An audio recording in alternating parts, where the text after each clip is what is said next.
By Philip Whiteside, news reporter. Military vehicles have been seen heading towards the Zimbabwean capital Harare after a military chief warned the army could step in amid a political row.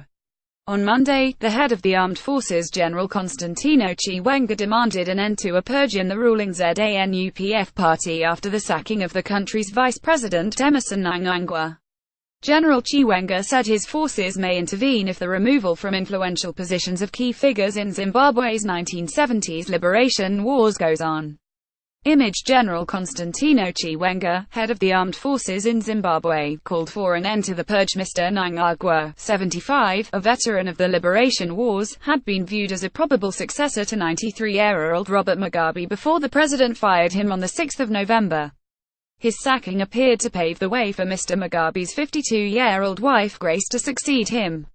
Mr. Mugabe is the only leader Zimbabwe has known in 37 years of independence. Reuters, AFP and AP witnesses said they saw several military vehicles, thought to be armored personnel carriers, heading along roads towards the capital. Image. An armored personnel carrier maneuvers along the road between Norton and Harare. Reuters said another 2 military vehicles had been seen parked beside the road from Harare to Chinri, about 20 miles from the capital, and Sky News has obtained pictures said to show Caterpillar truck armed vehicles between Norton and Harare. It was not immediately clear why the vehicles were on the move, with analysts saying the vehicles may have been on routine maneuvers. Soldiers were seen at the scene, but they refused to talk to journalists. A fruit seller near the shopping center in Westgate, about 6 miles 10 kilometers from central Harare, told AFP, "I saw a long convoy of military vehicles about an hour ago.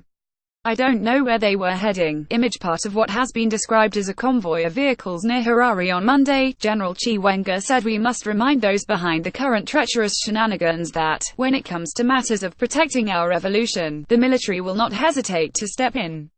The current purging, targeting members of the party with a liberation background, must stop forthwith," he said. Mrs. Mugabe, 52, has a strong following in the powerful youth wing of ZANU-PF.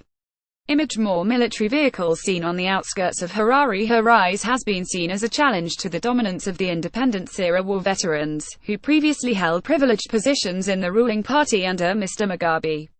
The veterans, some of who took part in the civil war in the former British colony, have increasingly been prevented from holding senior government and party roles in recent years. More than 100 senior officials said to have backed Mr. Mnangagwa have been listed for disciplinary measures by a faction associated with Grace Mugabe. Image. ZANU-PF youth leader Kudzai Chipanga was among those rallying support after the general's statement. Neither the president nor his wife have yet responded to General Chiwenga's remarks, but earlier on Tuesday the youth wing of ZANU-PF accused him of subverting the constitution. Kudzai Chipanga, who leads the Youth League, said, "We will not hold out hands to allow a creature of the constitution to subvert the very constitution which establishes it."